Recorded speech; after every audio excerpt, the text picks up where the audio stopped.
you. Hi. Thank you for being here, Greta. Thank you for having me, and thank you all for coming. Let's just, before we get down to business, let's just note one stat that you've been hearing a lot of, but maybe others have not. This lady right here is only the 5th woman in the history of the Oscars ever nominated for the Best Director Oscar.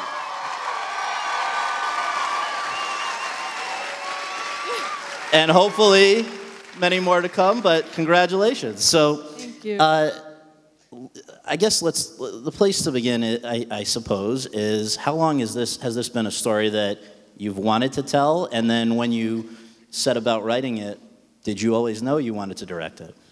Well, I guess I started writing it in, well, it's hard to know exactly when I started writing it, but I knew I had a draft of it at the end of 2013, which was very long, but it's sitting on my computer. It's 350 pages, and it's called Mothers and Daughters, and it's extremely boring. I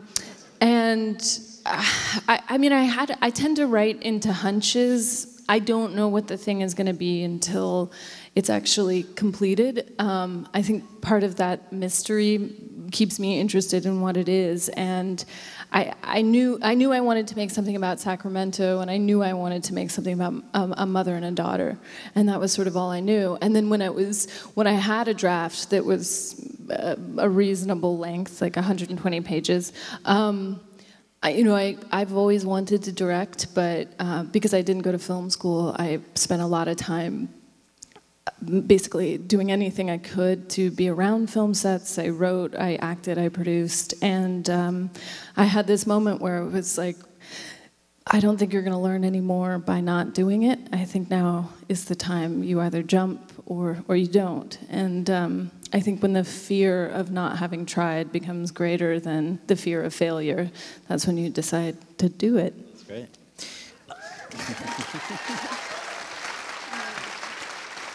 Was there ever any consideration about, I'm not, playing a role? It could have been any variety of roles. There's so many great parts for actors in this film, in your film.